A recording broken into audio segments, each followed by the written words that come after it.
Medic's Log, Week 7, Year 0.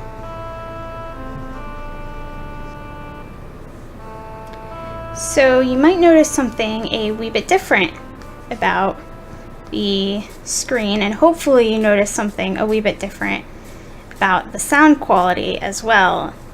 And they both stem from the same thing, which is that I acquired a microphone because I was not satisfied with the sound quality issues from the default microphone that I was using, because I was losing a lot of clips just due to the fact that the sound quality for that particular clip would be messed up, and it was getting really old really fast. So I decided to replace the microphone. However, the computer that I have only has one USB port, and while I could acquire a USB splitter, I already own one.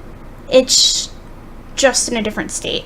So I'm testing out using the touch interfaces on Windows 10, because I've played Pocket Edition before on my Android, but it's a little bit of a learning curve to play with the touch screen on such a large screen, but hasn't been too bad so far.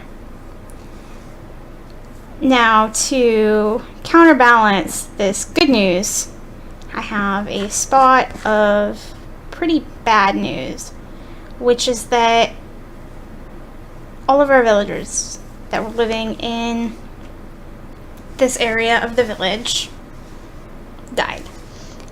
And it took me several days to come up with a theory on how this might have happened. So what I did was I pillared up pretty high up into the sky, so I was still within mob spawning distance, but far enough away that they should theoretically have been able to spawn in this entire area. And I repeated this at a couple different corners, just again to make sure I was covering all my bases. And I only ever saw one mob spawn in this area, and it spawned on top of that house right there. So if you recall, there used to be stairs as the roof of that house, because it's just the default vanilla roof design. So it was exactly like this one. And a creeper somehow managed to spawn up here, but on that house. And as far as I knew, mobs couldn't spawn on stairs because they were considered transparent blocks. But either that information is incorrect, or doesn't apply to Pocket Edition and I wasn't aware of that, or it's a bug, and I'm still not sure which of those is the answer. But either way, it was very upsetting. Yes, Rain, you can echo my emotions with dramatic sound effects, why don't you? So I was pretty upset. I recorded a couple clips right after it happened, but they were all garbage because Kedi was emotionally overwrought. But I'm feeling a bit better now because, like I said, I did find a silver lining in that doom and gloom, which is currently located in here. And I know the door is glitched out, it's not actually open, but you can see him. You can see our little cleric guy that we rescued from the mines, because I went mining. I was going to do this big mining clip in this episode. So I went mining, and I found this guy while I was mining. I cured him, brought him up, and I found his buddy, who's also a cleric, down in the mines. But I left him down in the mines for now because I don't want to cure him until this guy is safely in there, and I don't want to put that guy in there until I know that I've done everything in my power to ensure that this will not happen again. And I guess one other silver lining is that up here, remember our two hermits living up on the hill? We have the kid that grew up, and then the just general hermit up there. And they're both still around because, to be honest, I had just kind of forgotten to move them. But I think I've talked to them both a bit, and they've agreed for now that as much as they would like to join the rest of the city, it's okay for them to stay up here for a while longer, you know, until we can go like a week or two without any incidents. They don't want to move into the city, and the clerics, unfortunately, there's not really anywhere else that they can go, especially because their rehabilitation is a lot more serious than these guys, because they were wandering around as zombies since who knows when, whereas these guys were relatively safely contained throughout the entire apocalyptic invasion. So it's just something against the clerics or their ability to cope or anything. They just went through slightly different events, and they've had much less time to deal with things than our friends up there. So that's what's going on with that. The plan for today is, and possibly the entire week, but we might do some other stuff as well. It depends on how long this project takes me. Is we are going to be creating our first automatic farm, and we are going to be creating an automatic pumpkin farm. And the reason I said this was relevant is we are going to use the pumpkins that we get to make jack-o'-lanterns, and we're going to use that as another form of lighting to replace all of these ugly torches that we have all over the place. And one of the benefits of using pumpkins is they look a bit better when you place them in the ground and then see that guy spawned when I was doing my testing, and I've just kind of left him there for now. Anyways, one of the benefits of using pumpkins over torches is that they look a bit more natural, even if they are, like, even as jack-o'-lanterns, it looks a bit more natural to have a pumpkin in the ground with a bush over it and then a torch in the ground with a bush over it. So that's the logic there. And obviously we will experiment a bit with what looks good, what doesn't look good, and the best way to ensure that we have maximum coverage, because again, as far as I know, we are major overkill on the amount of torches. But I'm a bit worried now that that's not actually the case, since, as I said, I also thought that roof was spawn-proof before, and it was in fact not. So I'm gonna get to that, and I will check in a bit when I have a working model.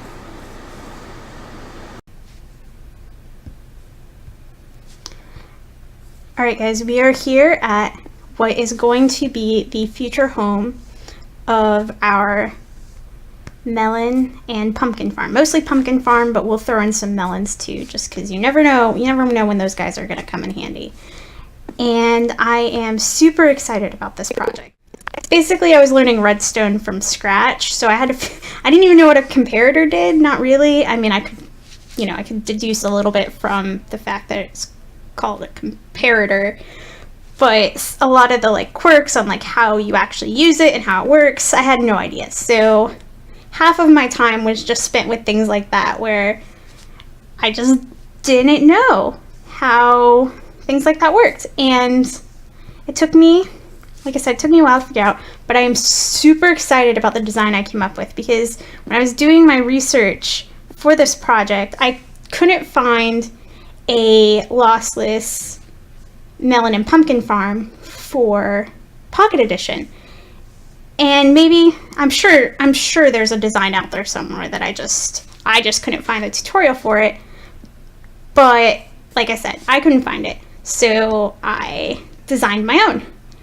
And I adapted it from a base design by somebody else, and I will put a link to that in the description as long as I remember, because I would have had no idea how to solve the observer clock issue without a tutorial to help me out with that one.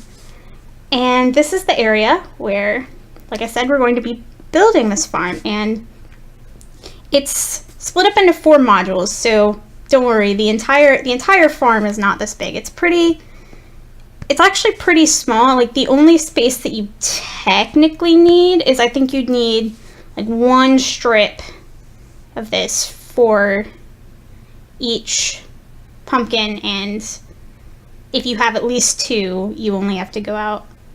Well, anyways, I'll show you when I start building it what the design looks like.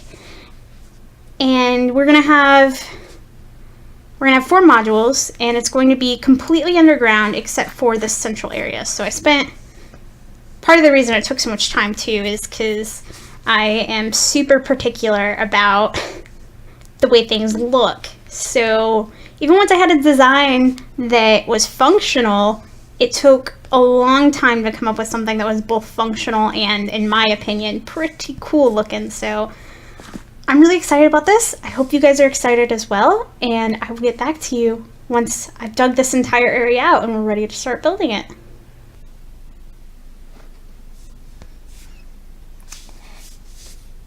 You ever do something so utterly moronic that you're just impressed with yourself?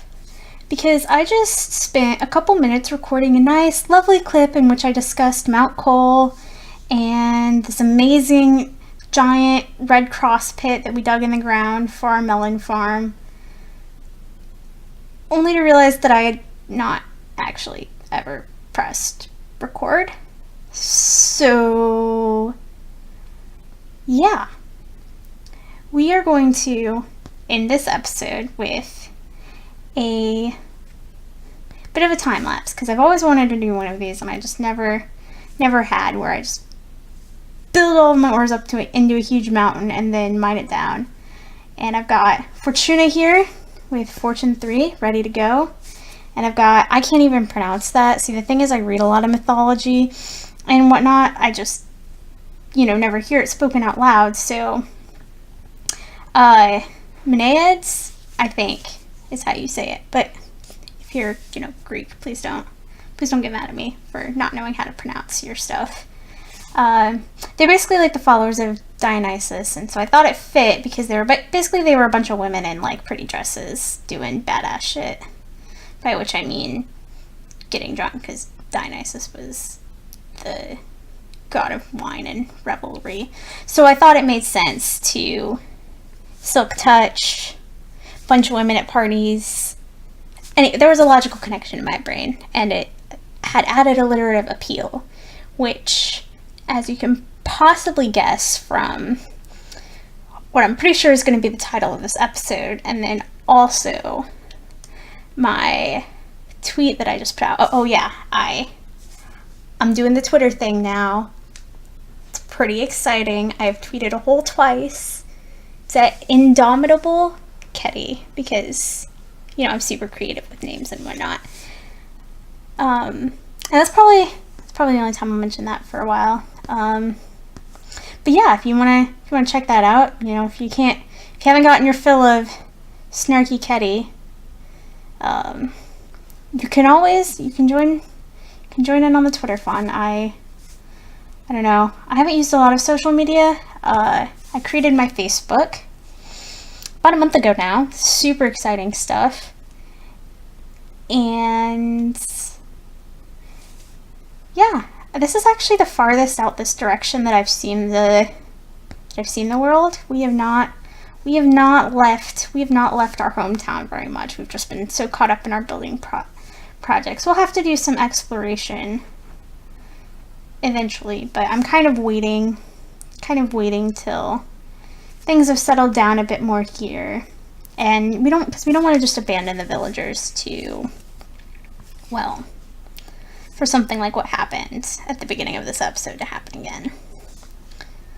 So I'm gonna get started on mining this, and hopefully it'll turn out super cool. I'm gonna be like, wow, Kedi, that was amazing. And then maybe we'll drop back in at the end just to see just to see how much we got. I imagine I should have prepped chests, but I didn't, and I also don't have wood on me. Wow, I'm such a terrible Minecraft player.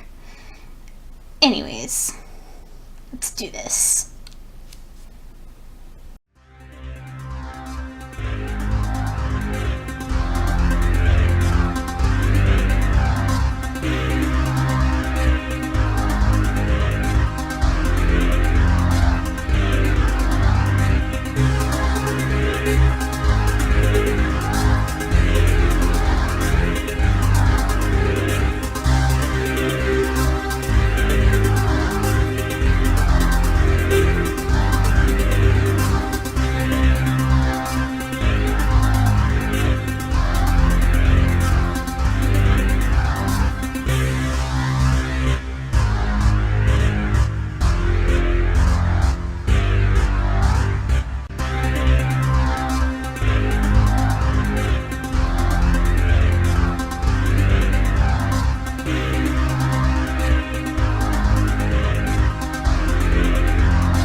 real pro. Definitely thought you could put chests on donkeys, but that must just be mules. That's okay. No, I'm sorry. I didn't mean to beat you up again. Haha. We have a donkey now. Alright, we're gonna ride the donkey up to our location for all of the chests. And let me know. Let me know what you guys think of this episode, because it was a lot of different things that I haven't tried before with the new microphone and the massive dick project and the time lapse and all that. So let me know what you think about that. And let's check out these chests. All right. Yep, that's it. We almost got a full chest of coal. That's all we got. Let's go home now. Nah, of course we have this other chest, which, yeah, we got over a stack of diamonds from, I believe it was like 37 diamond ore, so pretty happy about that. Fortuna did me many favors, so we're off to transfer all that back to our storage system, but I thought we'd take the donkey back home first. Poor guy probably feels neglected, stuck out there. Alright, well, we'll make room for you. You belong. No. Well, if I can stop almost beating you to death. I forget that there's no such thing as right click, which is sad because it's like not like I've never played Pocket before, but I don't know. I just forget, okay? So we will, let's see, where will we move you for now? You can chill in the community center. No, you can't chill in the community center. You'd get the carpets all dirty, bro. Sorry. I guess you can just chill. I could put you in the emergency shelter. You'll probably be okay if I just leave you in here, I hope. We lost Leroy. I don't know if you guys remember Leroy, but he just mysteriously disappeared one day, and I don't know what happened to him. So, we don't want the same thing to happen to Daryl the donkey. I don't know if I like that name. He looks like a Daryl though. So, Daryl he shall remain. Alright, buddy. If I had a name tag, you would be christened Daryl. But for now, we'll just know in our hearts that you're Daryl. And that's going to about wrap it up for this week. So, like I said, we are having to split this project into 2 weeks because, well, it was a lot. It was a lot more work to design it than I anticipated, and then I got really into the design. So it's going to be a pretty big farm, probably one of the biggest farms I've ever built, and certainly the only automatic farm I've ever built. So get hyped. I hope you're hyped because I'm pretty hyped, and I will just keep on keeping on. Bye-bye. One final note as we once again end this week atop the Memorial Mountain, mourning the loss of what was essentially our entire population at the beginning of this week. And it has a bit to do with what I tend to say a lot, which is keep on keeping on. And everyone has things in their life that have happened that they perhaps wish hadn't happened, or, you know, if they could change anything, that would be what they tried to change. And one of the lessons I've been trying to learn is I don't have to let what has happened to me define me. I get to define me. And you get to define you. Maybe for some people that's easy to see. But for me it's been years of effort to try and stop letting the past define who I am in the present. So, until I'm able to find you, stay strong, stay you, and carry on.